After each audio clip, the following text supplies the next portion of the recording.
पति अपनी पत्नी से बोला, तुम बाहर जाती हो तो मुझे डर लगा रहता है। पत्नी ने अपने पति से कहा, मैं जल्दी आ जाऊंगी।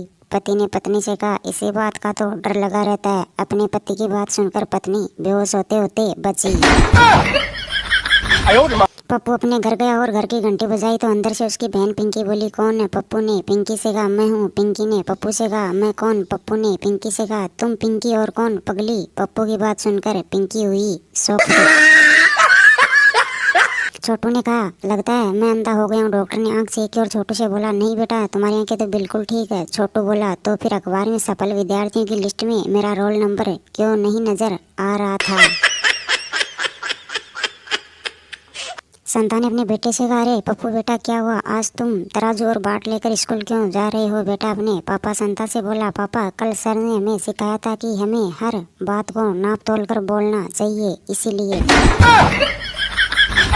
बंटी पप्पू से बोला, मेरे दोस्त ने चुपके से मेरे मोबाइल से मेरी गर्लफ्रेंड का नंबर ले लिया। पप्पू ने बंटी से कहा, फिर क्या हुआ? बंटी ने पप्पू को बताया, बेवकूफ कल रात से खुद की बहन को रोमांटिक मैसेज भेज रहा है। पप्पू हुआ शॉक्ड।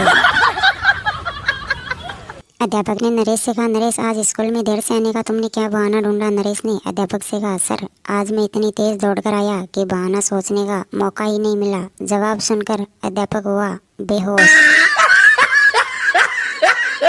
बंटी ने गोलू से कहा, यार तुमने स्कूल में आना क्यों छोड़ दिया? गोलू ने बंटी से कहा, मेरे पापा कह रहे थे कि एक जगह बार बार जाने से इज्जत कम हो जाती है, इसीलिए छोड़ दिया मैंने। गोलू की बात सुनकर बंटी के उड़ गए तोते।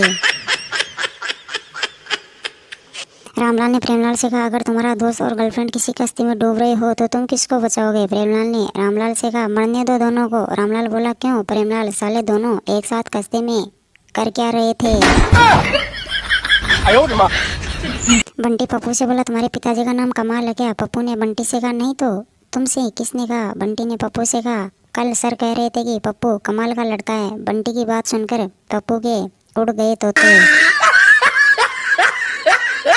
चिंटू ने मिंटू से कहा, क्या कोई रिजल्ट देखकर भी भविष्यवाणी कर सकता है? मिंटू ने चिंटू से कहा, हाँ कर सकता है। चिंटू ने कहा, कौन? मिंटू ने कहा, मेरी माँ, वो मेरा रिजल्ट देखते ही बता देती है कि पिताजी के आते ही मेरी क्या हालत होने वाली है।